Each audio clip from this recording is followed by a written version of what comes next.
kakra Ghana eji dimbone ewo wiase afa na nyina ase ya hwe ni yi a ebe kakra no Ghana kra nya visa entukwanye de enkukuru bia so na akopiem ewo US a US Customs and Border Protection officers omo betmo omo chese omo intercept stolen bulldozer ne bo no esombo $237,000 a enkomode ba oman Ghana mu ase si ade omo kire ewo betmo ho no ma enye easy abusua Ghana eji dimbone ewo wiase afa na nyina na anso honom a omo chese around 2024 mu honom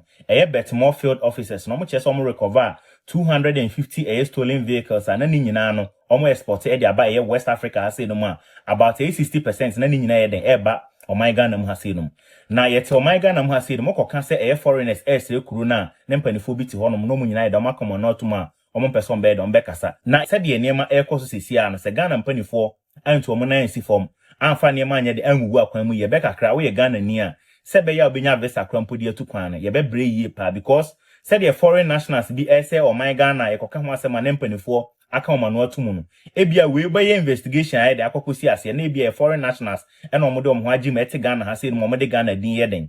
fraud because sande manema ne ni o my Ghana mu ase no omo se Ghana fo nyeden enye senti de nanso so ba hoho de Ghana din yeden edi bone a wo behwe mu no na hoho bi o ma betena o my Ghana mu ase no ena de Ghana din yeden edi bone na said the niema eka ko ne sempanifo anfomo na ensi form de Ghana yaso be issue ebe kakra visa kra nya de unya bi enti medimani be dis story we achi de be free mababia na asasana de omomfa ankrofo mu din yeden ehihye mu nya den emma information bi be free mababia no mesumi de be ba be den aba beto anim